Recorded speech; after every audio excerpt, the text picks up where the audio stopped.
ओम नमो भगवते वासुदेवाय। जय श्री हरि। प्रेम से बोलिए कार्तिक मास के सभी देवी देवताओं की जय। भक्तों, आज की इस वीडियो में मैं आप सभी को सुनाऊंगी कार्तिक मास की संपूर्ण कथा। कथा शुरू करने से पहले मैं आप सभी को बताऊंगी कि कार्तिक मास सभी मासों में श्रेष्ठ क्यों है और कार्तिक स्नान की क्या विधि है। संपूर्ण विधि विधान के साथ हम श्रवण करेंगे कार्तिक स्नान कार्तिक मास की संपूर्ण कथाएं एक साथ। पहले जानिए कार्तिक मास सब मास में श्रेष्ठ क्यों है। भक्तों, एक बार कार्तिक मास के विषय में स्वयं ब्रह्मा जी ने नारद जी से कहा कि कार्तिक मास भगवान विष्णु जी को सदा ही प्रिय रहा है। इस मास में भगवान के निमित्त जो कुछ भी पुण्य कर्म किया जाता है उसका नाश नहीं होता। मनुष्य योनि दुर्लभ है, इसलिए मनुष्य जन्म पाकर इस देह से कार्तिक मास में शुभ कर्म करे, जिस कारण पुनः नीचे ना गिरना पड़े। इस महीने में समस्त देवता मनुष्य के समीप हो जाते हैं और इस मास में किए हुए स्नान, दान, भोजन, व्रत, स्वर्ण, चांदी, भूमि एवं वस्त्र आदि के दान का देवता विधि पूर्वक ग्रहण करते हैं। भगवान के उद्देश्य से मनुष्य जो कुछ भी कार्तिक मास में दान देता है उसे वह अक्षय रूप में प्राप्त करता है। अन्य दान का महत्व अधिक है क्योंकि इससे पापों का सर्वथा नाश हो जाता है। दान करने में असमर्थ मनुष्य यदि प्रतिदिन प्रसन्नता पूर्वक भगवान के नामों का स्मरण कर ले और इस मास में गंगा स्नान करते हुए कार्तिक मास की कथा को श्रद्धा पूर्वक पूरा सुन ले या फिर पढ़ ले तो वह पुण्य का भागी बनता है। इस मास में भगवान की प्रसन्नता के लिए शिव या विष्णु के मंदिर में अथवा किसी भी देव मंदिर में जागरण कीर्तन करे, स्वयं दीप दान करे या दूसरों के जलंत हुए दीपक की रक्षा करे। तुलसी और आंवले के वृक्ष को भगवत स्वरूप मानकर उसका पूजन करे तो इससे भगवान का सारूप्य और मोक्ष पद प्राप्त होता है। कार्तिक मास में भूमि पर सोने वाले के पाप युगों युगों के लिए नष्ट हो जाते हैं। अरुणोदय काल में जागरण करके गंगा में अथवा किसी भी जलाशय में गंगा की भावना करके स्नान करने से मनुष्य करोड़ों जन्मों के कलुषों को धो डालता है। इस प्रकार से संपूर्ण कार्तिक मास में प्रतिदिन भगवान का कीर्तन गायन करे। जो मनुष्य कार्तिक में प्रतिदिन गीता जी का पाठ करता है उसके समान कोई भी पुण्य नहीं है। 7 समुद्रों तक की पृथ्वी को दान करके जो फल प्राप्त होता है वह कार्तिक मास में स्नान व दान का है, क्योंकि यह संसार अन्न के आधार पर ही जीवित रहता है। अतः कार्तिक मास में अन्न दान सर्वश्रेष्ठ कहा गया है।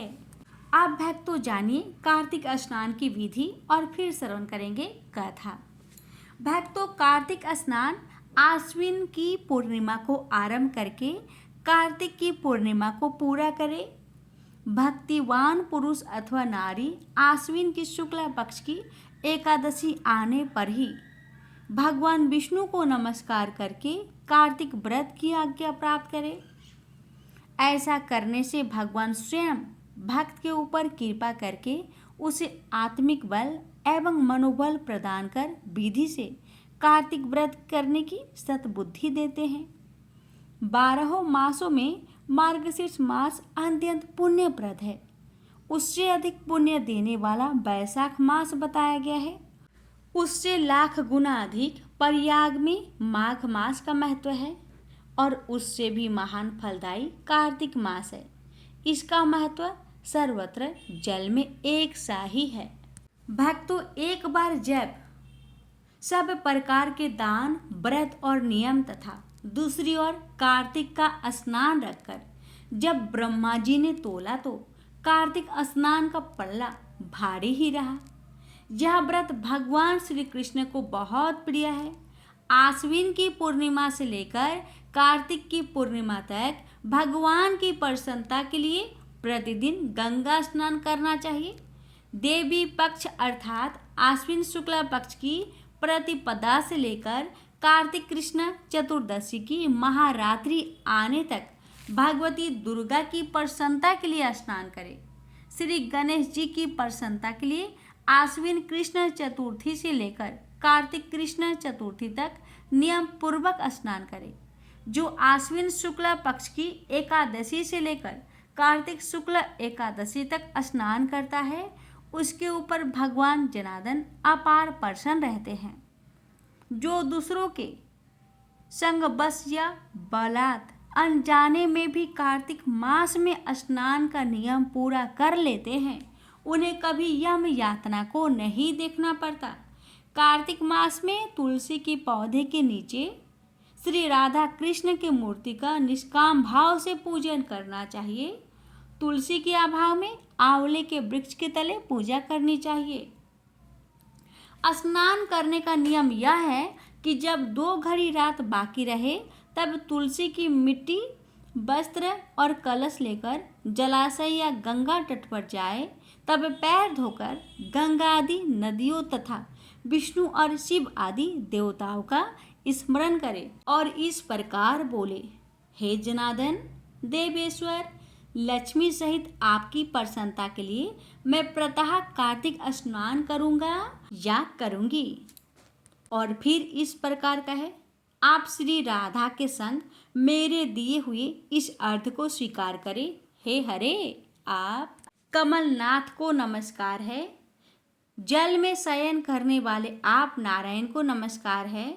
यह अर्घ ग्रहण कीजिए, आपको बार बार नमस्कार है। मनुष्य जिस तीर्थ में स्नान करे उसे गंगा का स्मरण अवश्य करना चाहिए। पहले मृतिका आदि से स्नान करके ऋचाओं द्वारा अपने मस्तक पर अभिषेक करे।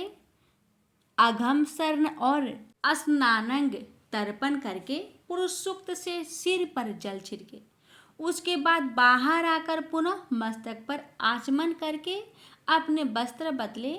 वस्त्र बदलने पर तिलक आदि करे। कुछ रात बाकी रहे तभी स्नान किया जाए तो वह उत्तम और भगवान विष्णु को पूर्ण रूप से संतुष्ट करने वाला है। सूर्योदय काल में किया गया स्नान मध्यम श्रेणी का है। जब तक कृतिका अस्त ना हो तभी तक का स्नान उत्तम है, अथवा बहुत विलंब से किया स्नान कार्तिक स्नान की श्रेणी में आती ही नहीं। स्नान का तत्व जानने वाले मनुष्यों ने 4 प्रकार के स्नान बतलाए हैं। पहला व्यय, दूसरा वरुण, तीसरा ब्रह्म, चौथा दिव्य। व्यय यानी गोधूली से किया हुआ स्नान व्यय स्नान कहलाता है। वारुण यानी समुद्र आदि के जल में स्नान किया जाए तो उसे वारुण कहते हैं। तीसरा ब्रह्म वेद मंत्र के उच्चारण पूर्वक जो स्नान होता है उसका नाम ब्रह्म है। चौथा दिव्य मेघों अथवा सूर्य की किरणों द्वारा जो जल अपने शरीर पर गिरता है उसे दिव्य स्नान कहा गया है। ब्राह्मण, क्षत्रिय और वैश्य को मंत्र उच्चारण पूर्वक स्नान करना चाहिए। स्त्री और क्षुद्र के लिए बिना मंत्र के लिए स्नान का विधान है। प्राचीन काल में श्रेष्ठ तीर्थ पुष्कर में कार्तिक मास में पुष्कर स्नान करने से व्याघ योनि से राजा पर भजन मुक्त हुए थे। नंदा भी कार्तिक में पुष्कर का स्पर्श पाकर परम धाम को प्राप्त हुई थी। अतः जो भी श्रद्धावान कार्तिक में प्रातःकाल उठकर तीर्थ में स्नान करता है और इन कथाओं को सुनता है वह सब पापों से मुक्त होकर परम ब्रह्मा को प्राप्त कर लेता है। प्रेम से बोलिए हरि ओम। तारा भोज की कथा। किसी नगर में साहूकार था और उसकी एक बहू तारा भोजन करती थी। एक दिन उसने अपनी सास को कहानी सुनने को कहा तो सास ने मना कर दिया और कहा कि मुझे अभी अपनी पूजा करनी है। उसने फिर अपनी जेठानी से कहा कि आप मेरी कहानी सुन लो। उसने भी मना करते हुए कहा कि मुझे तो अभी खाना बनाना है। उसने फिर अपनी देवरानी से कहानी सुनने को कहा तो उसने भी बहाना बना दिया कि बच्चों को देखना है। उसने फिर अपनी ननद को कहानी सुनने के लिए कहा तो उसने भी मना कर दिया कि मेरे ससुराल से मेरा बुलावा आ गया है और मुझे जाने की तैयारी करनी है। वह राजा के पास भी गई कि मेरी कहानी आप ही सुन लो। तो राजा ने कहा कि मुझे तो व्यापार देखना है, कहानी का समय नहीं है। उसकी यह मनोदशा देखकर भगवान उनके लिए स्वर्ग से विमान भेजते हैं। स्वर्ग से विमान आया देख उसकी सास भी भागकर जाने के लिए आती है, लेकिन बहू मना कर देती है कि आपको तो पूजा करनी है। फिर जेठानी आती है, तब वह कहती है कि आप कैसे चलोगी, आपको तो खाना बनाना है। देवरानी आती है तो उसको भी वह मना कर देती है कि तुम अपने बच्चों का ख्याल रखो। ननद आती है तो वह कहती है कि तुम्हें तो ससुराल जाने की तैयारी करनी है, सो तुम वह करो। राजा जी आते हैं कि चलो मैं चलता हूँ तुम्हारे साथ, लेकिन बहू कहती है कि तुम्हें तो कारोबार संभालना है तो उसे संभालो। आखिर में पड़ोसन आती है और कहती है कि बहन मैं तुम्हारे साथ चलूँ। तब बहू कहती है हाँ तुम मेरे साथ चलो, क्योंकि एक तुम ही हो जिसने मेरी कार्तिक के पूरे माह में मेरी कहानी सुनी है। दोनों विमान में बैठकर स्वर्ग जाने लगते हैं। तभी रास्ते में ही बहू को अभिमान हो जाता है कि मैंने कार्तिक के पूरे माह व्रत किया और कहानी कही, इसलिए मुझे स्वर्ग का वास मिल रहा है। लेकिन मेरी पड़ोसन ने तो केवल कहानी सुनी है, व्रत नहीं किया, फिर भी मेरी वजह से इसे भी स्वर्ग का वास मिल रहा है। बहू यह विचार मन में सोचते जा रही थी कि अचानक भगवान ने वहीं से उसे विमान से नीचे फेंक दिया। उसने पूछा कि भगवान मेरा अपराध तो बता दीजिए कि आपने ऐसा क्यों किया। भगवान बोले कि तुझे अभिमान हो गया है, इसलिए तू यहीं धरती पर रह। अब तू आने वाले 3 साल तक तारा भोजन व्रत करोगी, तभी तुझे स्वर्ग की प्राप्ति होगी। तारा भोज की दूसरी कथा। एक राजा था और उसकी बेटी तारा भोजन करती थी। उसने अपने पिता से कहा कि पिताजी मुझे 1,00,000 तारे बनवा दो, मैं दान करूंगी। राजा ने सुनार को बुलवाया और कहा कि मेरी बेटी तारा भोजन करती है, तुम 9,00,000 तारे बना दो। सुनार सूखने लगा तो उसकी पत्नी ने पूछा कि तुम उदास क्यों रहते हो। उसने कहा राजा ने 9,00,000 तारे बनाने को कहा है, मैं कैसे बनाऊं, मुझे तो तारे बनाने आते ही नहीं। राजा की बात है, अगर नहीं बनाए तो वह मुझे कोल्हू में पिलवा देगा। उसकी पत्नी ने कहा इसमें परेशान होने की क्या बात है, गोल सा पतरा काटकर कालिया काट देना, राजा ले जाएगा। अपनी पत्नी के कहे अनुसार सुनार ने तारे बना दिए और राजा उन्हें ले गया। राजा की लड़की ने 9,00,000 तारे और बहुत सा दान दिया। भगवान का सिंहासन डोलने लगा। भगवान बोले देखो मेरे नेम व्रत पर कौन है। 3 कुट देखा तो कोई नहीं था, चौथे कुट देखा तो राजा की लड़की तारा भोजन कर रही है। भगवान ने कहा कि उसे ले आओ, उसने व्रत किया है। भगवान के दूतों ने लड़की से कहा चलो तुम्हें भगवान ने बुलाया है। उसने कहा कि मैं ऐसे नहीं जाऊंगी, मैं तो सारी प्रजा को, उस सुनार को जिसने मेरे लिए तारे बनाए, जिसने कहानी सुनी, सबको लेकर जाऊंगी। लड़की की बात के सामने भगवान को झुकना पड़ा और भगवान के दूत उसके लिए बड़ा सा विमान लाए कि चलो। वह कहने लगी कि हाँ अब मैं चल पड़ूंगी और सभी को विमान में बैठाकर वह चल पड़े। रास्ते में राजा की बेटी को अपने ऊपर घमंड हो गया। कि यदि मैं तारा भोजन व्रत नहीं करती तो सबको स्वर्ग की प्राप्ति नहीं होती। लड़की के ऐसा सोचते ही दूत ने उसे बीच रास्ते में ही नीचे उतार दिया। दूत जब भगवान के पास पहुंचे तो भगवान बोले कि इन सब में तारा भोजन करने वाली लड़की कौन सी है। दूत बोले कि उसे अपने ऊपर घमंड हो गया था, इसलिए हम उसे बीच रास्ते में छोड़ आए। भगवान बोले कि नहीं, उसे वापस लेकर आओ। लड़की ने 7 बार क्षमा याचना की, क्षमा क्षमा क्षमा क्षमा क्षमा क्षमा करो भगवान। इस कहानी को कहने अथवा सुनने के बाद कहना चाहिए कि जैसे राजा की लड़की को भगवान ने क्षमा दान देकर स्वर्ग लोक प्रदान किया, वैसा स्वर्ग सबको प्राप्त हो। 2 सास बहुएं थी। कार्तिक मास आया तो सास बोली, मैं कार्तिक स्नान के लिए तीर्थ जाना चाहती हूँ। तो बहू कहने लगी, मैं भी चलूँगी।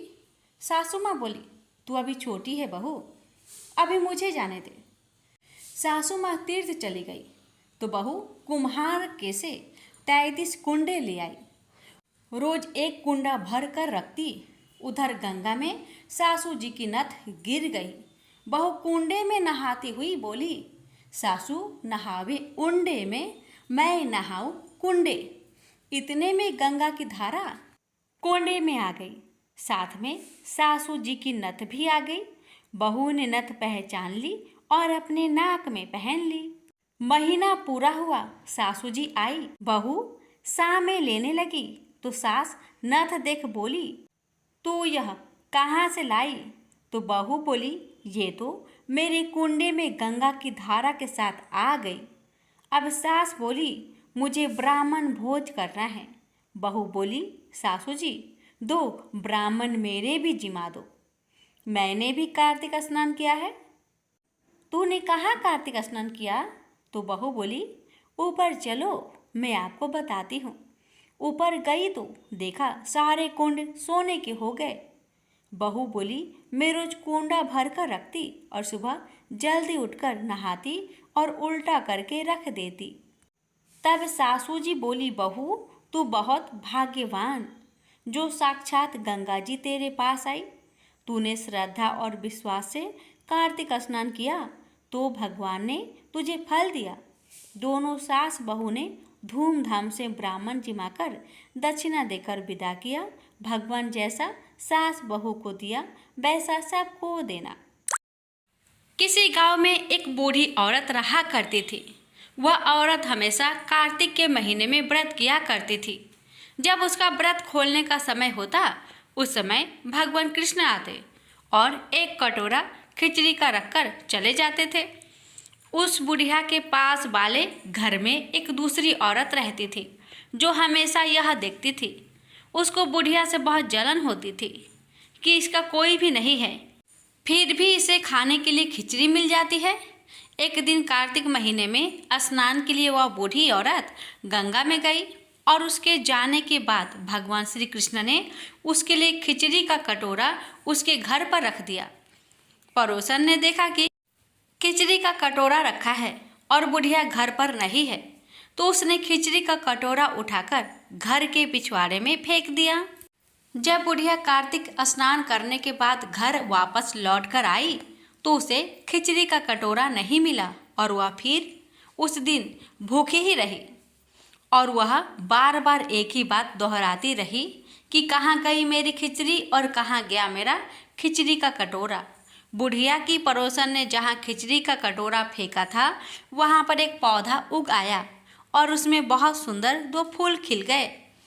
एक बार उस राज्य का राजा उस ओर से निकला तो उसने उन दोनों फूलों को देखा तो उसने वह फूल तोड़वा लिए और अपने महल में ले आया।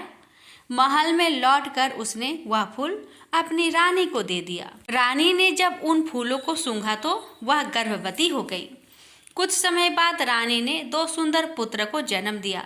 राजा के दोनों पुत्र जब बड़े हुए तो वह किसी से भी नहीं बोलते थे, लेकिन जब वह दोनों शिकार पर जाते थे तो रास्ते में उन्हें वही बुढ़िया मिलती थी जो अभी तक यही कहती थी, कहाँ गई मेरी खिचड़ी और कहाँ गया मेरा कटोरा।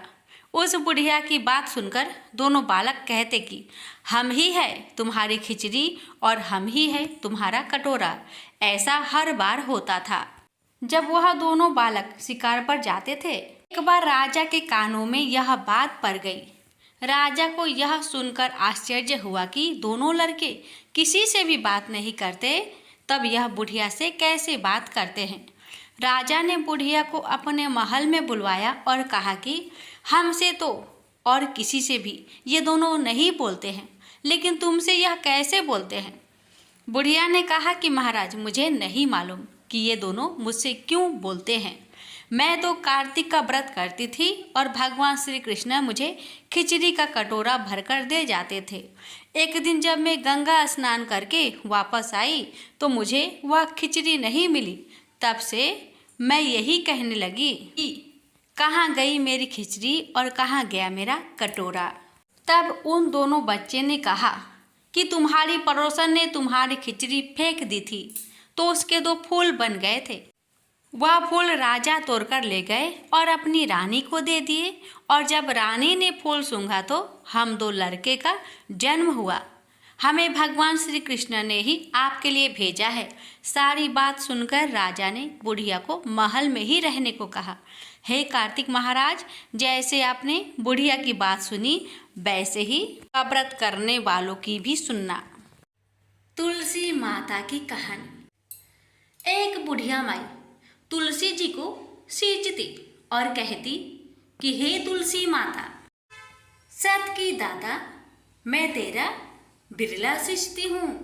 मुझे बाहु दे, पीताम्बर की धोती दे, मीठा मीठा घास दे, बैकुंठा में बास दे, चटक की चाल दे, पाटक की मौत दे, चंदन का काठ दे, रानी सा राज दे, दाल भात का भोजन दे, 11 की मौत दे, कृष्णा जी का कांधा दे। तब तुलसी माता यह सुनकर सूखने लगी तो भगवान ने पूछा कि हे तुलसी, तुम क्यों सूख रही हो। तुलसी माता ने कहा कि एक बुढ़िया रोज आती है और यही बात कह जाती है, मैं सब बात तो पूरा कर दूंगी, लेकिन कृष्ण का कंधा कहाँ से लाऊंगी। तो भगवान बोले, जब वो मरेगी तो मैं अपने आप ही कंधा देने आऊँगा। तू बुढ़िया माई से कह देना। जब बुढ़िया माई मर गई सब लोग आ गए। जब माई को ले जाने लगे तो वह किसी से न उठी। तब भगवान एक 12 बरस के बालक का रूप धारण करके आए। बालक ने कहा, मैं कान में एक बात कहूँगा तो बुढ़िया माई उठ जाएगी। बालक ने कान में कहा, बुढ़िया माई मन की निकाल ले, पीताम्बर की धोती ले, मीठा मीठा ग्रास ले, बैकुंठा में बास ले, चटक की चाल ले, पाटक की मौत ले, कृष्ण जी का कांधा ले। यह सुनकर बुढ़िया माई हल्की हो गई। भगवान ने कंधा दिया और बुढ़िया माई को मुक्ति मिल गई। हे तुलसी माता, जैसे बुढ़िया माई को मुक्ति दी वैसे सबको देना। प्रेम से बोलिए तुलसी महारानी की जय। पूर्णमासी की व्रत कथा। द्वापर युग में एक समय की बात है कि यशोदा जी ने कृष्ण से कहा, हे कृष्ण, तुम सारे संसार के उत्पन्न करता, पोषक तथा उसके संहार करता हो। आज कोई ऐसा व्रत मुझसे कहो जिसके करने से मृत्यु लोक में स्त्रियों को विधवा होने का भय ना रहे तथा यह व्रत सभी मनुष्य की मनोकामनाएं पूर्ण करने वाला हो। श्री कृष्ण कहने लगे, हे माता, तुमने अति सुंदर प्रश्न किया है। मैं तुमसे ऐसे ही व्रत को सविस्तार कहता हूँ। सौभाग्य की प्राप्ति के लिए स्त्रियों को 32 पूर्णमासियों का व्रत करना चाहिए। इस व्रत के करने से स्त्रियों को सौभाग्य संपत्ति मिलती है। यह व्रत अचल सौभाग्य देने वाला एवं भगवान शिव के प्रति मनुष्य मात्र की भक्ति को बढ़ाने वाला है। यशोदा जी कहने लगी, हे कृष्ण, सर्वप्रथम इस व्रत को मृत्यु लोक में किसने किया था, इसके विषय में विस्तार पूर्वक मुझसे कहो। श्री कृष्ण जी कहने लगे कि इस भूमंडल पर एक अत्यंत प्रसिद्ध राजा चंद्रहास से पालित अनेक प्रकार के रत्नों से परिपूर्ण कांतिका नाम की एक नगरी थी। वहां पर धनेश्वर नाम का एक ब्राह्मण था और उसकी स्त्री अति सुशीला रूपवती थी। दोनों ही उसी नगरी में बड़े प्रेम के साथ रहते।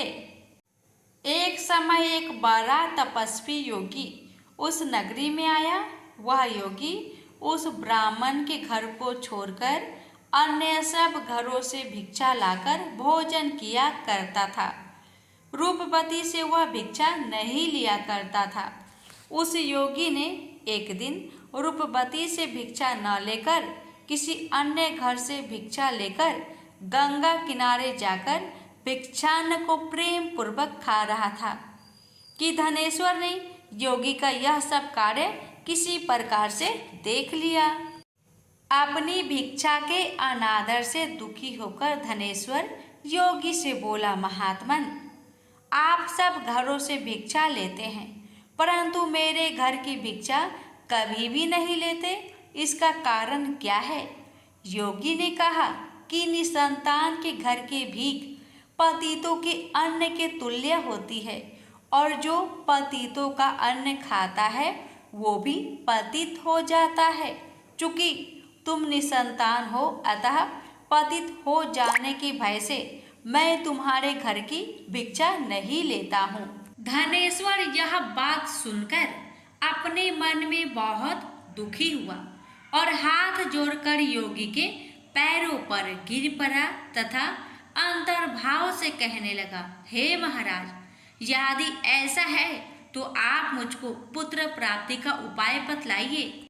आप सर्वज्ञ हैं, मुझ पर अवश्य ही यह कृपा कीजिए।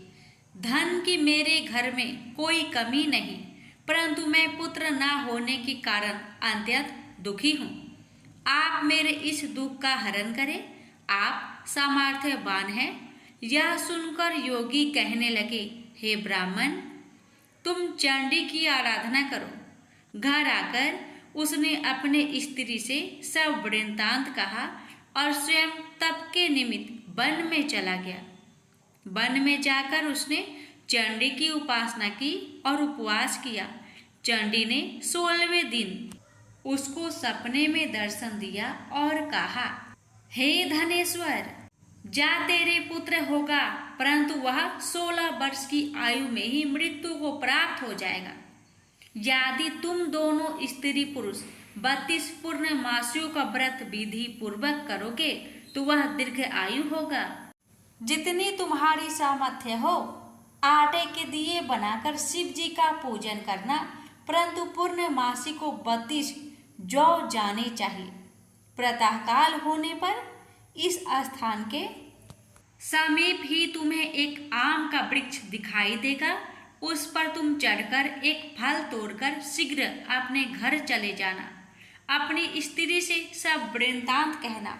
ऋतु स्नान के पश्चात स्वच्छ होकर शंकर जी का ध्यान करके उस फल को खा लेगी।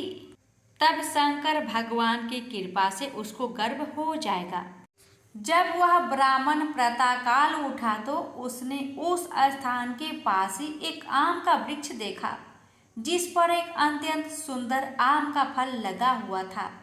उस ब्राह्मण ने उस आम के वृक्ष पर चढ़कर उस फल को तोड़ने का प्रयत्न किया परंतु वृक्ष पर कई प्रकार प्रयत्न करने पर भी वह ना चढ़ पाया। तब तो उस ब्राह्मण को बहुत चिंता हुई और विघ्न विनाशक गणेश जी की वंदना करने लगा। हे दयानिधे, अपने भक्त के विघ्नों का नाश करके उनके मंगल कार्य को करने वाले, दुष्टों का नाश करने वाले, रिद्धि सिद्धि के देने वाले, आप मुझ पर कृपा करके इतना बल दे कि मैं अपने मनोरथ को पूर्ण कर सकूं। इस प्रकार श्री गणेश जी की प्रार्थना करने पर उनकी कृपा से धनेश्वर वृक्ष पर चढ़ गया और उसने एक अति सुंदर आम का फल देखा। उसने विचार किया कि जो वरदान से फल मिला था वह यह है और कोई फल दिखाई नहीं देता। उस धनेश्वर ब्राह्मण ने जल्दी से उस फल को तोड़कर अपनी स्त्री को लाकर दिया और उसकी स्त्री ने अपने पति के कथन अनुसार उस फल को खा लिया और वह गर्भवती हो गई। देवी जी की असीम कृपा से उसे एक अत्यंत सुंदर पुत्र उत्पन्न हुआ, जिसका नाम उन्होंने देवी दास रखा। माता पिता के हर्ष और शोक के साथ वह बालक शुक्ल पक्ष के चंद्रमा की भांति अपने पिता के घर में बढ़ने लगा। भवानी की कृपा से वह बालक बहुत ही सुंदर, सुशील और विद्या पढ़ने में बहुत ही निपुण हो गया। दुर्गा जी की आज्ञा अनुसार उसकी माता ने 32 पूर्णमासी का व्रत रखना प्रारंभ कर दिया था, जिससे उसका पुत्र बड़ी आयु वाला हो जाए। 16वां वर्ष लगते ही देवी दास के माता पिता को बड़ी चिंता हो गई कि कहीं उनके पुत्र की इस वर्ष मृत्यु ना हो जाए। इसलिए उन्होंने अपने मन में विचार किया कि यदि यह दुर्घटना उनके सामने हो गई तो वे कैसे सहन कर सकेंगे। अस्तु उन्होंने देवी दास के मामा को बुलाया और कहा कि हमारी इच्छा है कि देवी दास 1 वर्ष तक काशी में जाकर विद्या अध्ययन करे और उसको अकेला भी नहीं छोड़ना चाहिए। इसलिए साथ में तुम चले जाओ और 1 वर्ष के पश्चात इसको वापस लौटा लाना। सब प्रबंध करके उसके माता पिता ने काशी जाने के लिए देवी दास को एक घोड़े पर बैठाकर उसके मामा को उसके साथ कर दिया। किंतु यह बात उसके मामा या किसी और से नहीं कही। धनेश्वर ने सपत्नीक अपने पुत्र की मंगल कामना तथा दीर्घ आयु के लिए भगवती दुर्गा की आराधना और पूर्णमासियों का व्रत करना आरंभ कर दिया। इस प्रकार बराबर 32 पूर्णमासी का व्रत पूरा किया। कुछ समय पश्चात एक दिन वह दोनों मामा और भांजा मार्ग में रात्रि बिताने के लिए किसी ग्राम में ठहरे हुए थे। उस दिन उस गांव में एक ब्राह्मण की अत्यंत सुंदरी, सुशीला, विदुषी और गुणवती कन्या का विवाह होने वाला था। जिस धर्मशाला के अंदर वर और उसकी बारात ठहरी हुई थी, उस धर्मशाला में देवीदास और उसके मामा भी ठहरे हुए थे। संयोगवश कन्या को तेल आदि चढ़ाकर मंडप आदि का कृत्य किया गया तो लगन के समय वर को धनुर्वात हो गया। अस्तु वर के पिता ने अपने कुटुंबियों से परामर्श करके निश्चय किया कि यह देवीदास मेरा पुत्र जैसा ही सुंदर है, मैं इसके साथ ही लगन करा दूं और बाद में विवाह के अन्य कार्य मेरे लड़के के साथ हो जाएंगे। ऐसा सोचकर देवीदास के मामा से जाकर बोला कि तुम थोड़ी देर के लिए अपने भांजे को हमें दे दो, जिससे विवाह के लग्न का सब कृत्य सुचारू रूप से हो सके। तब उसका मामा कहने लगा कि जो कुछ भी मधुपर्क आदि कन्यादान के समय वर को मिले वह सब हमें दिया जाए तो मेरा भांजा इस बारात का दूल्हा बन जाएगा।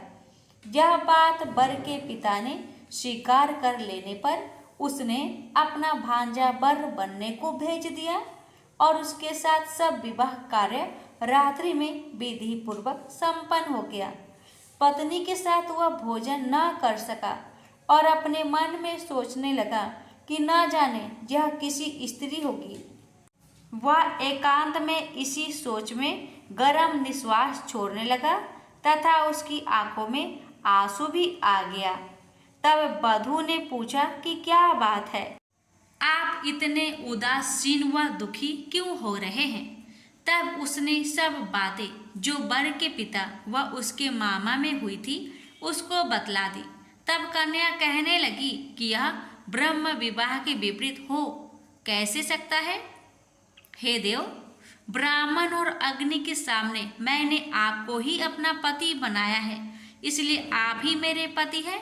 मैं आपकी ही पत्नी रहूंगी, किसी अन्य की कदापि नहीं।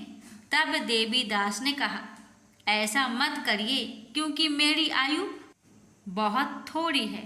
मेरे पश्चात आपकी क्या गति होगी, इन बातों को अच्छी तरह विचार लो। परंतु वह दृढ़ विचार वाली थी। बोली कि जो आपकी गति होगी वही मेरी गति होगी। हे स्वामी, आप उठिए और भोजन करिए, आप निश्चय ही भूखे होंगे। इसके बाद देवीदास और उसकी पत्नी दोनों ने भोजन किया तथा शेष रात्रि वे सोते रहे। प्रातःकाल देवीदास ने अपनी पत्नी को 3 नगों से जड़ी हुई एक अंगूठी दी, एक रुमाल दिया और बोला, हे प्रिय, इसे लो और संकेत समझकर स्थिर चित हो जाओ। मेरा मरण और जीवन जानने के लिए एक पुष्प वाटिका बना लो। उसमें सुगंधी वाली एक नौ मल्लिका लगा लो। उसको प्रतिदिन जल से सींचा करो और आनंद के साथ खेलो कूदो तथा उत्सव मनाओ। जिस समय और जिस दिन मेरा प्रांत होगा, ये फूल सूख जाएंगे, और जब ये फिर हरे हो जाए तो जान लेना कि मैं जीवित हूँ। यह बात निश्चय करके समझ लेना, इसमें कोई संचय नहीं है। यह समझाकर वह चला गया। प्रातःकाल होते ही वहां पर गाजे बाजे बजने लगे, और जिस समय विवाह के कार्य समाप्त करने के लिए वर तथा सब बाराती मंडप में आए, तो कन्या ने वर को भली प्रकार से देखकर अपने पिता से कहा, यह मेरा पति नहीं है। मेरा पति वही है जिसके साथ रात्रि में मेरा पानी ग्रहण हुआ था। इसके साथ मेरा विवाह नहीं हुआ है। यदि यह वही है तो बताए कि मैंने इसको क्या किया। मधुपर्क और कन्यादान के समय जो मैंने भूषण आदि दिए थे उन्हें दिखाए, तथा रात में मैंने क्या गुप्त बातें कही थी वह सब सुनाए। पिता ने उसके कथन अनुसार वर को बुलाया। कन्या की यह सब बातें सुनकर वह कहने लगा कि मैं कुछ नहीं जानता। इसके पश्चात लज्जित होकर वह अपना सा मुंह लेकर चला गया, और सारी बारात भी अपमानित होकर वहां से लौट गई। भगवान श्री कृष्ण बोले, हे माता, इस प्रकार देवीदास काशी विद्याध्ययन के लिए चला गया। जब कुछ समय बीत गया तो काल से प्रेरित होकर एक सर्प रात्रि के समय उसको डसने के लिए वहां पर आया। उस विषधर के प्रभाव से उसके शयन के स्थान चारों ओर से विष की ज्वाला से विषैला हो गया, परंतु व्रत राज के प्रभाव से उसको काटने न पाया, क्योंकि पहले ही उसकी माता ने 32 पूर्णिमा का व्रत कर रखा था। इसके बाद वह मध्या के समय स्वयं काल वहां पर आया और उसके शरीर से उसके प्राणों को निकालने का प्रयत्न करने लगा, जिससे वह मूर्छित होकर पृथ्वी पर गिर पड़ा। भगवान की कृपा से उसी समय पार्वती जी के साथ श्री शंकर जी वहां पर आ गए। उसको मूर्छित दशा में देखकर पार्वती जी ने भगवान शंकर से प्रार्थना की कि हे महाराज, इस बालक की माता ने पहले 32 पूर्णिमा का व्रत किया था, जिसके प्रभाव से हे भगवान आप इसको प्राण दान दे। भवानी के कहने पर भक्त वत्सल भगवान श्री शिव जी ने उसको प्राण दान दे दिया। इस व्रत के प्रभाव से काल को भी पीछे हटना पड़ा और देवीदास स्वस्थ होकर बैठ गया। उधर उसकी स्त्री उसके काल की प्रतीक्षा किया करती थी। जब उसने देखा कि उस पुष्प वाटिका में पत्र पुष्प कुछ भी नहीं रहे, तो उसको बड़ा आश्चर्य हुआ, और जब वह वैसे ही हरी भरी हो गई तो वह जान गई कि वह जीवित हो गए हैं। यह देखकर वह बहुत प्रसन्न मन से अपने पिता के कहने लगी कि पिताजी, मेरे पति जीवित है, आप उनको ढूंढिए। जब 16 वर्ष व्यतीत हो गया तो देवीदास भी अपने मामा के साथ काशी से चल दिया। इधर उसे ससुर उसको ढूंढने के लिए अपने घर से जाने वाले ही थे कि वह दोनों मामा भांजा वहां पर आ गए। उसको आया देखकर उसका ससुर बड़ी प्रसन्नता के साथ अपने घर में ले गया। उस समय नगर के निवासी भी वहां इकट्ठे हो गए और सबने निश्चय किया कि अवश्य ही इसी बालक के साथ इस कन्या का विवाह हुआ था। उस बालक को जब कन्या ने देखा तो पहचान लिया और कहा कि ये तो वही है जो संकेत करके गया था। तदुपरांत सभी कहने लगे कि भला हुआ जो यह आ गया, और सब नगरवासियों ने आनंद मनाया। कुछ दिन बाद देवीदास अपनी पत्नी और माता के साथ अपने ससुर के घर से बहुत सा उपहार आदि लेकर अपने घर के लिए प्रस्थान किया। जब वह अपने गांव के निकट आ गया तो कई लोगों ने उसको देखकर उसके माता पिता को पहले ही जाकर खबर दे दी कि तुम्हारा पुत्र देवीदास अपनी पत्नी और मामा के सहित आ रहे हैं।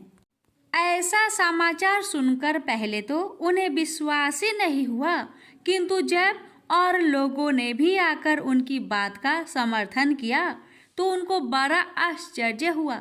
लेकिन थोड़ी देर में देवीदास ने आकर अपने माता पिता के चरणों में अपना सिर रखकर प्रणाम किया और उसकी पत्नी ने अपने सास ससुर के चरणों को स्पर्श किया तो माता पिता ने अपने पुत्र और पुत्र वधू को अपने हृदय से लगा लिया और दोनों की आंखों में प्रेम अश्रु बह चले। अपने पुत्र और पुत्र वधू के आने की खुशी में धनेश्वर ने बड़ा भारी उत्सव किया और ब्राह्मणों को भी बहुत सी दान दक्षिणा देकर प्रसन्न किया। श्री कृष्ण जी कहने लगे कि इस प्रकार धनेश्वर 32 पूर्णिमाओं की व्रत के प्रभाव से पुत्रवान हो गया। जो भी स्त्रियां इस व्रत को करती है वे जन्म जन्मांतर में वैधव का दुख नहीं भोगती और सदैव सौभाग्यवती रहती है। यह मेरा वचन है, इसमें कोई संदेह नहीं मानना। यह व्रत पुत्र पौत्रों को देने वाला तथा संपूर्ण मनोकामनाओं को पूर्ण करने वाला है। 32 पूर्णिमाओं के व्रत करने से व्रत की सब इच्छाएं भगवान शिव जी की कृपा से पूर्ण हो जाती है। प्रेम से बोलिए हर हर महादेव। त्रिलोकीनाथ व्रत कथा। श्री त्रिलोकीनाथ व्रत पूजा विधि। प्रथम निराहार व्रत करें, तत्पश्चात स्थान को पवित्र करें। स्नान वगैरह से अपने को पवित्र होकर नया वस्त्र और यज्ञोपवीत को धारण करके चौका चंदन करें। फिर लोटा में जल भर के उसमें 1 पैसा और 1 सुपारी छोड़ दे और आम का पल्लव डालकर कलश को धर दे। कलश के ऊपर 3 बत्ती का दीपक कड़वे तेल का जला देवे तथा पान फूल गंध धूप आदि यथाशक्ति 16 प्रकार से विधि पूर्वक पूजा की सामग्री और प्रसाद को एकत्रित कर आसन मारकर बैठे और विधिवत पूजा करके आचार्य के सम्मुख निश्चिंत होकर ध्यान पूर्वक कथा का श्रवण करें। व्रत कथा। प्रथमो अध्याय। एक समय श्री मुनियों के सत्संग में श्री त्रिलोकीनाथ की महिमा का वर्णन कर बताने लगे। तब मुनियों ने उनसे कहा, हे नारद जी, त्रिलोकीनाथ कौन है? सो आप कृपा कर वृत्तांत को विस्तार पूर्वक कह कर बताइए ताकि हम लोगों के मन का संदेह दूर हो। मुनियों के ऐसे प्रश्न करने पर श्री नारद जी बोले, हे मुनिगण, आपने यह प्रश्न संसार के हितार्थ किया है तो मैं भी वैसा ही वृत्तांत आप लोगों के सम्मुख कह सुनाऊंगा ताकि संसार की भलाई हो और जीव पाप कर्मों से निस्तार पावे। इतना कहकर श्री नारद बोले, एक समय भारद्वाज का पुत्र सुकेश, शिव का पुत्र सत्यकाम, गर्ग गोत्री सौड्यानी सूर्य का पोता, अश्वलायन का पुत्र कौशल्य, भृगु का पुत्र विदर्भ देशवासी केतु का पोता कुबंधी, ये ईश्वर परायण ब्रह्म विश्वासी भक्तजन पर ब्रह्मा को जानने के हेतु हाथों में समिधाए लिए ऋषि पिपलाद के समीप गए, यह सोचकर कि निश्चय यह मुनि वह सब बता देंगे जो हम जानना चाहते हैं। ये लोग जब वहां पहुंचे तो ऋषि पिपलाद इनसे बोले, आप लोग जो श्रद्धा सहित मेरे पास जानने के निमित्त आए हैं कि संसार में सबसे बड़ा देव कौन है, सो मैं आपको विस्तार पूर्वक कहकर बतलाता हूँ। इतना कहकर ऋषि पिपलाद उन ऋषियों से बोले, एक कल्प का वृत्तांत है कि एक नगर में चारों वर्ण ब्राह्मण, क्षत्रिय, वैश्य और शूद्र रहते थे। उसी नगर में एक मल्लाह भी वास करता था, किंतु मल्लाह अपनी करनी की बदौलत दारुण दुख भोग रहा था। कहा है कि आगे किए सो अब भुगतावे, अब ही करे सो आगे पावे। जाको प्रभु दारुण दुख दिन्हा, ताकि मति पहले हरि लिन्हा। ईश्वर सतः सदा निर्दोष रहते हैं, जो जैसा कर्तव्य करता है उसको वैसा फल देते हैं। उस मल्लाह के पास एक कामधेनु गाय थी, परंतु वह कामधेनु गाय एक पाव से अधिक दूध किसी रोज भी नहीं देती थी। और उस मल्लाह की स्त्री जब से आई तब से अपने सास को सपने में भी मैया जी नहीं कहती थी, और उसका बेटा बाप को कभी बाबूजी नहीं कहता था। वह बेचारा मल्लाह ऐसा दुख भोग रहा था कि आज खाया तो कल के लिए चिंता लगी रहे। इसी कारण वह नित्य पर ब्रह्मा परमात्मा से प्रार्थना करता था कि हे भगवान, कल क्या भोजन होगा। इस प्रकार से अब दुख भोगते भोगते कुछ रोज हो गए तो एक रोज उसकी स्त्री ने उससे कहा, घर में एक छटाक चावल दाल नहीं है और तुम चुपचाप बैठे हो। तब वह मल्लाह अपनी स्त्री के ऐसे वचन सुनकर बोला, क्या करे, पास में तो एक पैसा भी नहीं है, कहो चावल दाल कहाँ से और कैसे आवे। अपने पति के यूं कहने पर उसने मकान के अंदर जाकर देखा कि घर में एक सवा सेर के करीब मटर और ताखे पर 2 पैसे हैं। वह उन पैसों और मटर को उठा लाई और अपने पति को देकर कहा, ये लो और बाजार से चावल दाल मोल ले आओ। मल्लाह मटर को अपने गमछे के कोने में बांध पैसे को टेट में रखकर बाजार को चला। तब उसका दुख दूर करने के निमित्त पर ब्रह्मा परमात्मा ने एक डंडी को भेजा। वह डंडी मुझ का डारा पहने, लंगोटा चढ़ाए, अंग में भस्म रमाए, ऊपर से पीतांबर ओढ़े, कर में कमंडलू लिए, दिव्य मूर्ति को धारण की, उस मल्लाह के नगर के निकट आकर एक पीपल के वृक्ष पर चढ़कर बैठे रहे। तब तक मल्लाह भी वहां आ पहुंचा। मल्लाह को आता देखकर वृक्ष के ऊपर से डंडी बोले, ए मल्लाह, तुम किधर जाते हो। इस शब्द को सुनकर मल्लाह ने पीछे की तरफ जो घूमकर देखा तो उसको कोई आदमी दिखाई नहीं पड़ा। तब वह फिर आगे को बढ़ा। बढ़ते ही फिर वही आवाज सुनाई दी कि ए मल्लाह, तुम किधर जाते हो। दोबारा आवाज सुनकर फिर मल्लाह ने घूमकर देखा और जब फिर उसको कोई आदमी दिखाई नहीं पड़ा तब वह आश्चर्यचकित हो स्वयं कहने लगा, कहीं कोई दिखाई तो पड़ता नहीं, फिर कौन मुझे पुकार रहा है। यह सोच ही रहा था कि उसकी निगाह एक बार एक पीपल के ऊपर पड़ी तो क्या देखा कि एक बड़ा तेजोबान डंडी जटा मुकुट धारण किए, पीतांबर ओढ़े, कर में कमांडलू लिए, एक पीपल की मोटी डाल पर बैठे हैं। डंडी महाराज को देखकर मल्लाह प्रणाम करके बोला, महाराज, आप कौन हैं? मुझे किस लिए पुकार रहे हैं? इस दास के लिए आपकी क्या आज्ञा होती है? सेवा में यह दास हाजिर है, जो आज्ञा हो कहिए। डंडी बोले, मैं त्रिलोकीनाथ का भेजा हुआ शक्तिमान डंडी हूँ। डंडी महाराज के ऐसे वचन सुनकर मल्लाह ने बड़े हर्ष के साथ साष्टांग प्रणाम किया। मल्लाह का प्रेम देख डंडी ने प्रसन्न हो आशीर्वाद देकर पूछा, तुम कहाँ जाते हो? मल्लाह बोला, स्वामीनाथ, मैं बाजार जा रहा हूँ। बाजार का नाम सुनकर डंडी ने कहा, बाजार जाते हो तो हमारे वास्ते 1 पैसे का कपूर, 1 पैसे का करुआ तेल, 1 पैसे का पंचमेवा प्रसाद के लिए लेते आना, और वह 3 पैसे पीपल के नीचे पड़े हैं, उठा ले जाओ। मल्लाह ने पीपल के नीचे पड़े हुए 3 पैसे उठा लिए और टेंट में रखकर डंडी से बोला, महाराज, तेल किस में ले आऊँगा?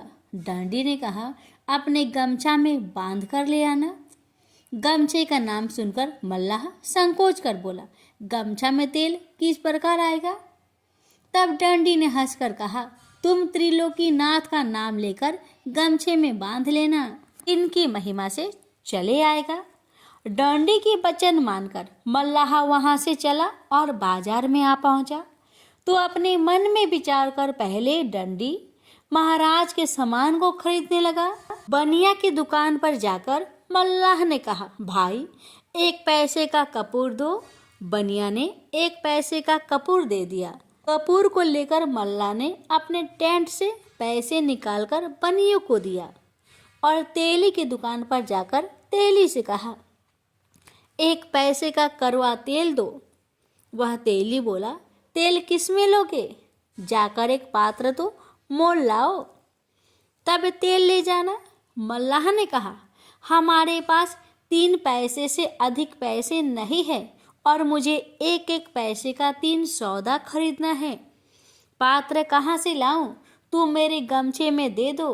तब तेली ने हंसकर कहा, यह कैसा बेवकूफ है, कहीं तेल घी गमछा में जाता है? मल्लाह ने कहा, तुम तेल दो, मेरे त्रिलोकीनाथ की महिमा होगी तो तेल गमछा में ही चला जाएगा। यह सुनकर तेली अपने मन में कहने लगा कि देखे तो इसकी त्रिलोकीनाथ जी की कैसी महिमा है और गमछा में तेल लेकर कैसे जाता है। इतना कहकर तेली ने 1 पैसे का तेल नाप कर दे दिया। मल्लाह ने जब गमछे में तेल ले लिया तो जैसे पुराइन के पत्र पर जल ठहर जाता है, उसी तरह गमछे में तेल त्रिलोकीनाथ की महिमा से ठहर गया। तब तेली देखकर आश्चर्यचकित हो गया। तब मल्लाह पैसे देकर पंचमेवे की दुकान पर जा पहुंचा और तेली वहां सोच संकोच में पड़ा ही रहा। इधर मल्लाह ने पंचमेवे की दुकान पर जाकर कहा, भाई, 1 पैसे का पंचमेवा दे दो। मेवा वाले ने 1 पैसे का पंचमेवा दे दिया।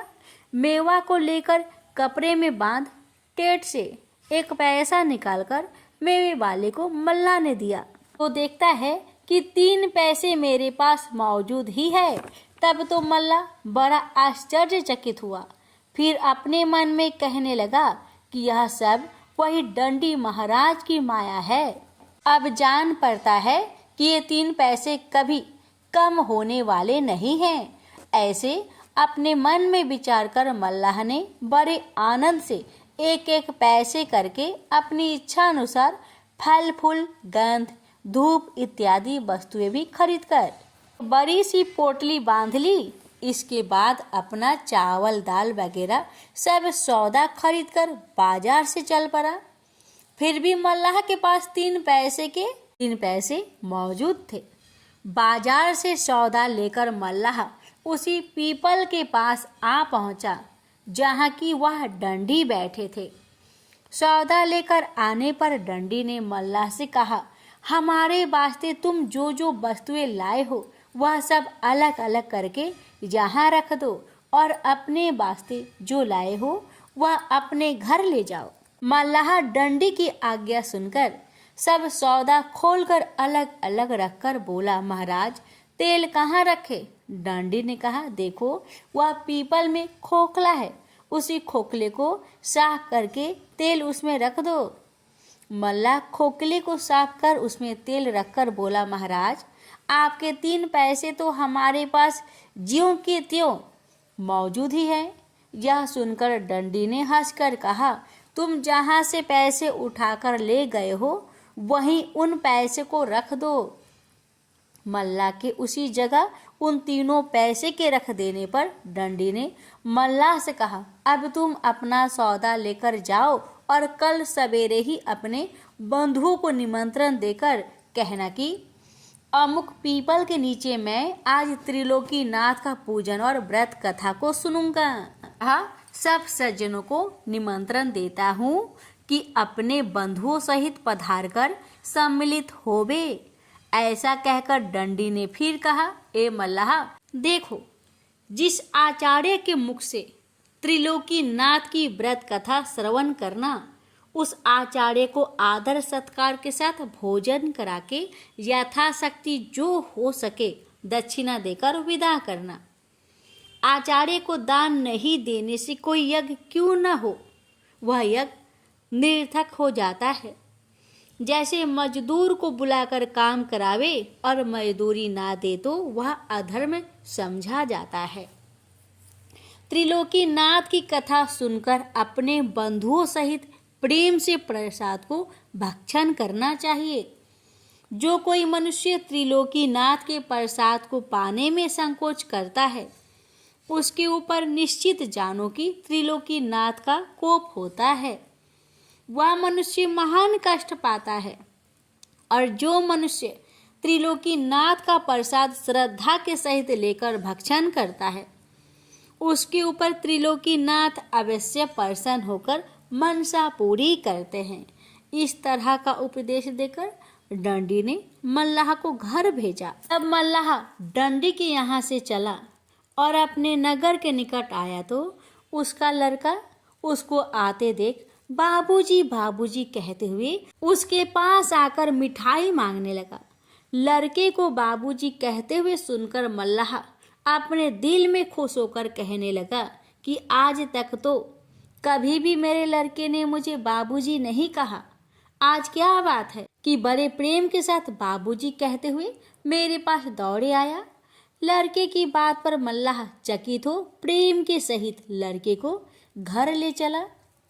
उसकी स्त्री ने जब देखा कि मेरा पति एक बड़ा सा गट्टर लिए आ रहा है तो दौड़ती हुई अपनी सास के पास जा कहने लगी कि मैया जी, आज न जाने कहाँ से स्वामीनाथ एक बड़ी भारी गठरी लिए आते हैं। यह सुनकर उसकी सास बहुत आश्चर्यचकित हो कहने लगी कि आज तक तो सिखलाने पर भी बहू कभी मैया जी मुझे नहीं कहती थी, परंतु आज क्या बात है कि मैया जी कह रही है। बहू की बात पर वह विचार कर ही रही थी कि इतने में मल्लाह अपने लड़के सहित गट्ठर लिए मकान में आ पहुंचा। गट्ठर को देखकर उसकी माता बोली, बेटा तुम यह गट्ठर कहाँ से उठा लाए? माता की ऐसी बात सुनकर मल्लाह ने सारा हाल कह सुनाया। जब सवेरा हुआ तो उसकी माता, स्त्री और पुत्र तीनों उस पीपल के पास गए। जाकर डंडी जी को प्रणाम किया। डंडी ने तीनों को बड़ी प्रसन्नता से आशीर्वाद देते हुए कहा कि तुम लोग यहाँ की जमीन साफ सुथरी कर तैयार कर दो। तब वे तीनों डंडे के कहने के मुताबिक वहाँ की जमीन साफ करने लगे। इधर मल्लाह अपने बंधु बांधवों तथा नगर के सब लोगों को कथा सुनने के निमित्त निमंत्रण देकर पीपल के पास जा पहुंचा। जब निमंत्रण देकर मल्लाह चला गया तो किसी आदमी ने एक पंडित से पूछा, महाराज त्रिलोकीनाथ नाम के कौन देवता है? तब पंडित जी बोले, 3 लोक 14 भुवन के मालिक त्रिलोकीनाथ है। यह सुनकर सभी लोग श्रद्धा सहित त्रिलोकीनाथ की कथा सुनने के निमित्त उस पीपल के पास पहुँचे। और दंडी ने मल्लाह से कहा, तुम जल्दी से स्नान करके प्रसाद को स्वच्छ करो। दंडी की कथा अनुसार मल्लाह स्नान वगैरह सब विधि से पवित्र होकर प्रसाद को विधि पूर्वक स्वच्छ किया। तब फिर दंडी ने कहा कि चौका चंदन करके प्रसाद को 3 भागों में पृथक पृथक रखो और लोटे में जल भरकर उसमें 1 पैसा और 1 सुपारी डालो। उसके ऊपर आम का पल्लव देकर 3 बत्ती का दीपक कड़वे तेल का जला दो और कपूर की आरती कर आसन लगाकर बैठो और प्रेम के सहित श्री त्रिलोकीनाथ का सदुपदेश सुनो। दंडी महाराज की बात सुनकर मल्लाह बोला, स्वामीनाथ, हमारे पास सुपारी, पैसा, तेल और कपूर कुछ भी नहीं है। यह सब विधि कैसे करे? आपकी आज्ञा हो तो बाजार से जाकर मोल लाए। तब दंडी ने कहा, कल जो हमारे निमित्त सब सामान बाजार से मोल लाए हो, वह सब सामान वहीं रखा है, उसको लेकर विधि करो। और जो तुम्हारे पास सुपारी नहीं है तो 3 पैसे बाजार से लौटा कर लाए हो, वे पैसे भी पड़े हैं। उनमें से पैसे लेकर 1 पैसा सुपारी के बदले और 1 पैसा कलश में पड़ना चाहिए, अतः 2 पैसे कलश में छोड़ दो। तब उस मल्लाह ने दंडी महाराज की आज्ञानुसार वैसा ही किया एवं संपूर्ण विधि हो जाने पर दंडी ने कहा, ए मल्लाह, जो मनुष्य अपने बंधु बांधव आदि को बुलाकर श्रद्धा के सहित श्री त्रिलोकीनाथ का सदुपदेश सुनता है, वह अपने कुल परिवार सहित पाप कर्मों से छुटकारा पाकर मुक्त हो जाता है। इतना कहकर दंडी महाराज त्रिलोकीनाथ का सदुपदेश श्रवण करने लगा। दंडी महाराज बोले, हे मल्लाह, 3 लोक, 14 भुवन, 7 खंड, 9 द्वीप से सबसे बड़े देव त्रिलोकीनाथ है। जैसे महर्षि कहे गए हैं कि सुरपुर, नरपुर, नागपुर तीनों पुर में आया है। भजन करो भाई आधरा, क्यों तुम धर्म में भुलाया है? अंडज, पिंडज, स्वदज, उभिदज, जंगम, अस्थावर आदि सब जीवों में जिसकी सत्ता समा रही है, उसी प्रभु का नाम त्रिलोकीनाथ है, सत्यनारायण स्वामी है, जो सारे संसार के पालन पोषण करता और हरता है। इन्होंने अपनी इच्छा के अनुसार सारे संसार को रचा है और वह पर ब्रह्मा परमात्मा अजर अमर अनादि और अनजन्मा है। उनका कभी नाश नहीं होता और ना वे जन्म ही लेते हैं। वह जैसे सर्वशक्तिमान है, वैसे ही उनके गुण तथा कर्म स्वभाव है। उनके नाम भी अनंत है। जब संसार में घोर पाप होने लगते हैं, तब वे भूमि का भार और दुख हरने के निमित्त अपनी प्रचंड शक्ति को देकर एक पुरुष भेज देते हैं। वही पुरुष संसार में आकर पापियों को मारकर भक्तों का उद्धार करते हैं। इतना कहकर फिर दंडी जी बोले कि जो पुरुष अपने माता पिता, गुरु और आचार्य का तथा जो स्त्री अपने सास ससुर और पति का अनादर करती है एवं जो मनुष्य जीवों पर दया नहीं करता, मांस मछली मदिरा भक्षण करता है, उनको निश्चय जानो कि त्रिलोकीनाथ दंड देते हैं। वह स्त्री पुरुष दुखी होकर संसार में कष्ट पाकर मारे मारे फिरते हैं और उनका अनादर के सिवा आदर कहीं भी नहीं होता। देखो त्रिलोकीनाथ की कैसी महिमा है। इस प्रकार से सदुपदेश देते हुए दंडी बोले, जब त्रिलोकीनाथ ने सारे जगत को रचकर 84 लाख योनियों को उत्पन्न किया, तो सब जीव उनकी प्रजा तथा संतति है। त्रिलोकीनाथ की पूजा तथा कथा कहने सुनने का अधिकार सभी के लिए बराबर है, खासकर किसी एक व्यक्ति के लिए नहीं। जो सारे जगत को खिलाता है वह खाने के लिए किसी दूसरे के आश्रय पर नहीं बैठा रहता। वह खाता भी है और नहीं भी खाता है। खाने का अर्थ यह है कि जब वह सर्व जीवों में वास करता है तो जीव खाता है, वह उसको प्राप्त हो जाता है। जैसे कहा भी है कि ईश्वर अंश जीव अविनाशी, चेतन अमल सहज सुख राशि। बिनु पग चले सुने बिनु काना, कर बिनु कर्म करे विधि नाना। आनन रहित सकल रस भोगी, बिनु बानी भक्ता बर जोगी। वह सर्वशक्तिमान परमात्मा सब जीवों में वास करने वाले हैं और उसके पाँव नहीं हैं किंतु चलता है, कान नहीं है परंतु सुनता है, हाथ नहीं है पर सब कर्मों को करता है, जीभ नहीं है किंतु सब रसों का स्वाद लेता है, मुख नहीं है किंतु बहुत बोलने वाला है, अर्थात उनका रूप नहीं है, वे निराकार है।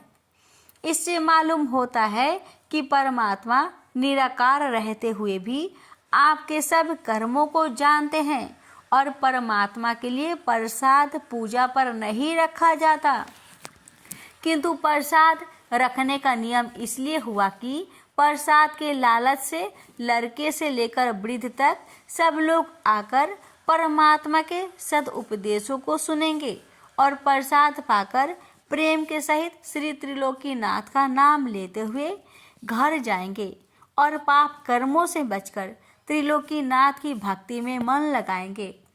उपदेश के साथ दृष्टांत इसलिए देकर बतलाया है कि लोग जाने कि त्रिलोकीनाथ ने किसको कैसे दंड और फल दिए हैं। दृष्टांत को सुनकर कोई भी प्राणी पाप कर्मों की तरह कभी नहीं जाएंगे और कर्मों का फल समझकर श्री त्रिलोकीनाथ की भक्ति में सदा लवलीन रहेंगे। इतना कहकर दंडी ने मल्लाह से कहा, अब विधि पूर्वक हवन करके आरती और प्रसाद सभी लोगों में बांट दो। हरि इच्छा उसी समय में एक ब्राह्मण वहां जा पहुंचा।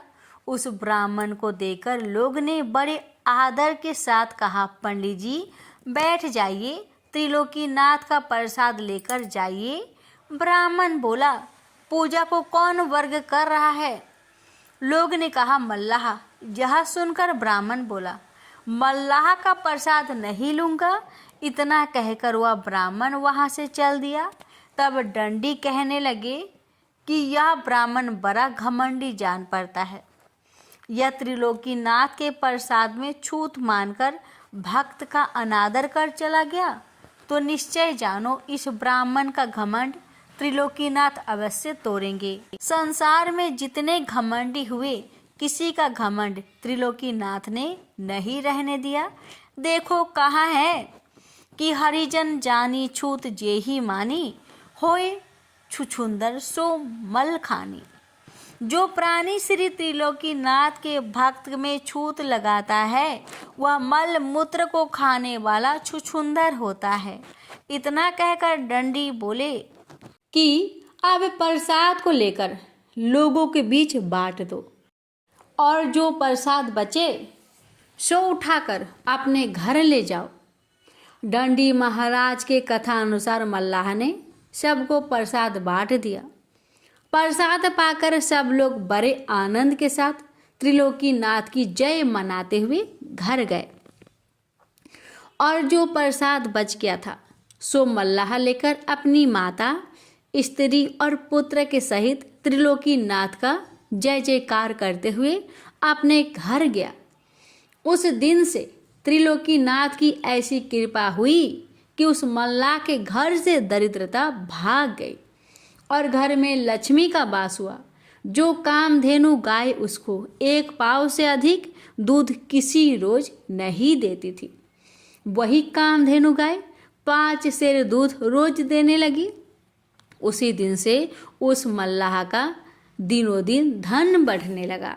नारद जी बोले, हे मुनिगण, जब उस ब्राह्मण ने त्रिलोकीनाथ के प्रसाद को छूत मानकर नहीं लिया और घर गया तो रोगों से पीड़ित होकर महाकष्ट पाने लगा।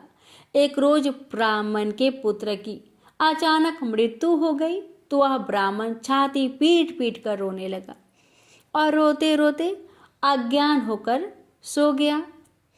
तब उस ब्राह्मण के हृदय में त्रिलोकीनाथ ने घोषित किया कि हे ब्राह्मण, तू बड़ा घमंडी है। उस दिन मेरे प्रसाद में छूत लगाकर मेरे भक्त का अनादर कर चला आया, यह उसी का दंड मिल रहा है। तू आज से अपने मन में यह प्रण कर ले कि त्रिलोकीनाथ की पूजा करके व्रत कथा को सुनूंगा और भगवान के प्रसाद में छूत कभी नहीं मानूंगा।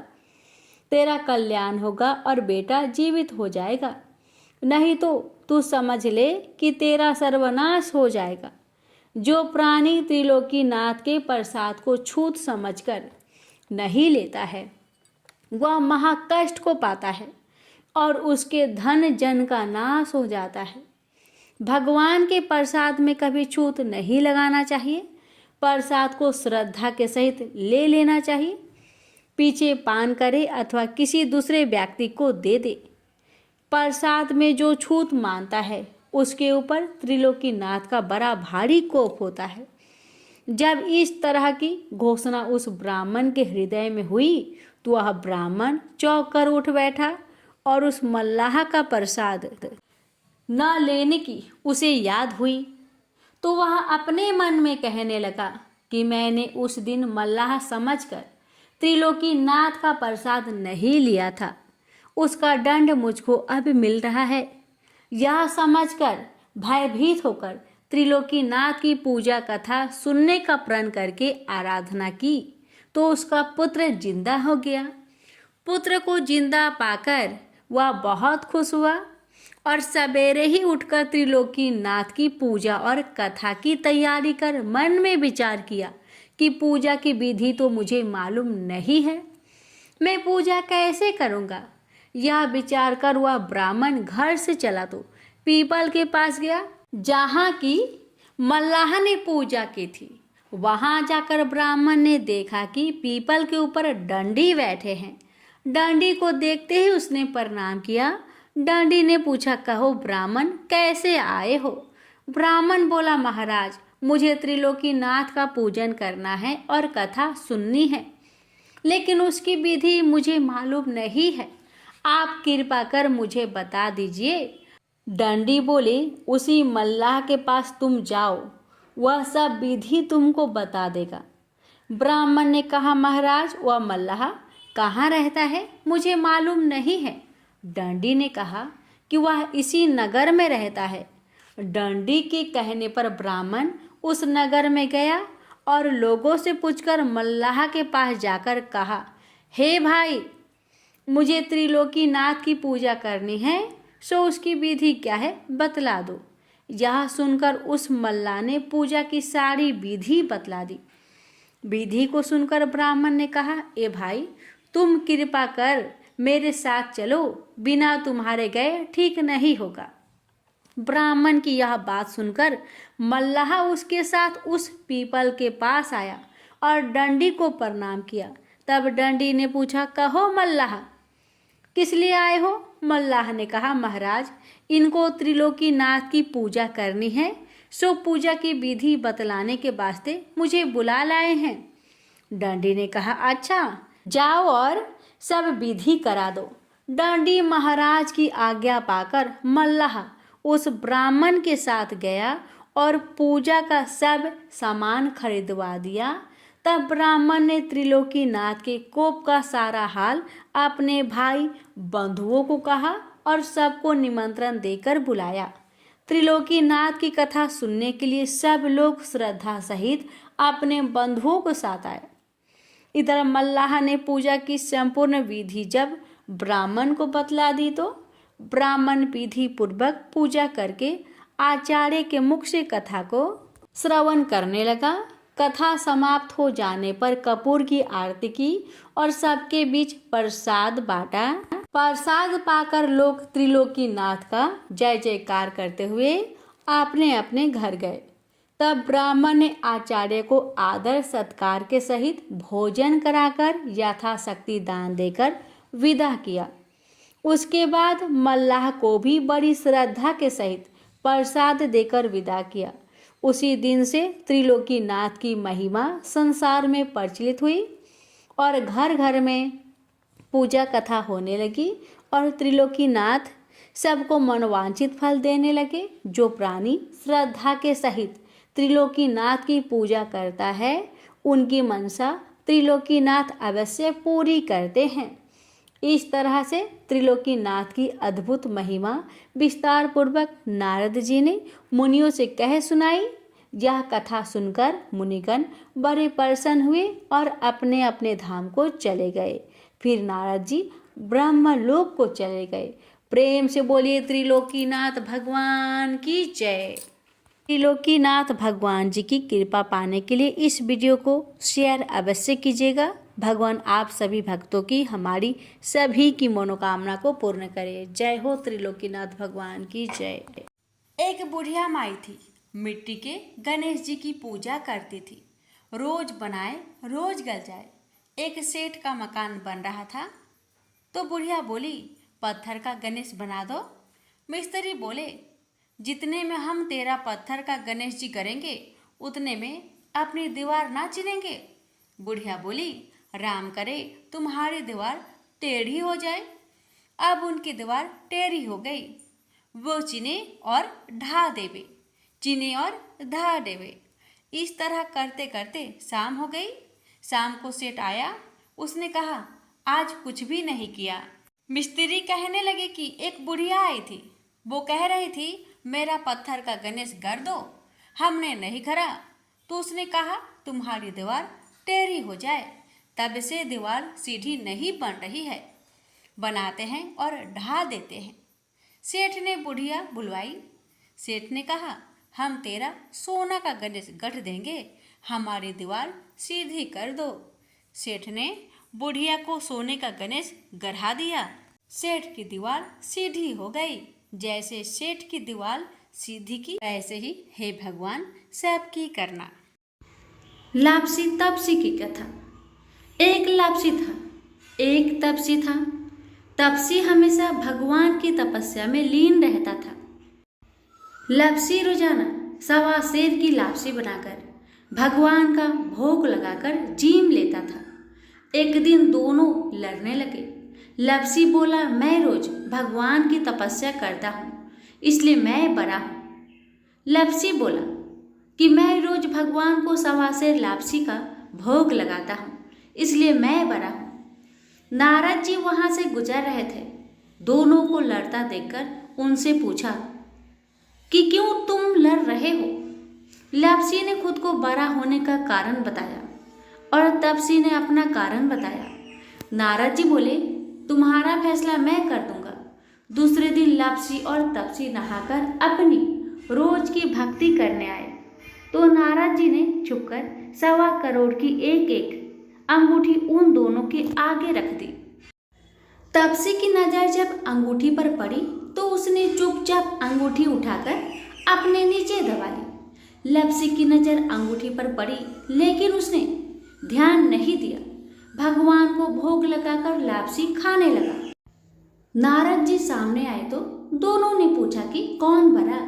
तो नारद जी ने तपसी को खड़ा होने को कहा। वो खड़ा हुआ तो उसके नीचे दबी अंगूठी दिखाई पड़ी। नारद जी ने तपसी से कहा, तपस्या करने के बाद भी तुम्हारी चोरी करने की आदत नहीं गई, इसलिए लापसी बड़ा है और तुम्हें तुम्हारी तपस्या का कोई भी फल नहीं मिलेगा। तपसी शर्मिंदा होकर माफी मांगने लगा। उसने नारद जी से पूछा, मुझे मेरी तपस्या का फल कैसे मिलेगा। नारद जी ने कहा, यदि कोई गाय और कुत्ते की रोटी नहीं बनाएगा तो फल तुझे मिलेगा। यदि कोई ब्राह्मण को भोजन करवाकर दक्षिणा नहीं देगा तो फल तुझे मिलेगा। यदि कोई साड़ी के साथ ब्लाउज नहीं देगा तो फल तुझे मिलेगा। यदि कोई दिए से दिया जलाएगा तो फल तुझे मिलेगा। यदि कोई सारी कहानी सुने लेकिन तुम्हारी कहानी नहीं सुने तो फल तुझे मिलेगा। उसी दिन से हर व्रत कथा कहानी के साथ लापसी तापसी की कहानी भी सुनी और कही जाती है। प्रेम से बोलिए लक्ष्मी नारायण की जय।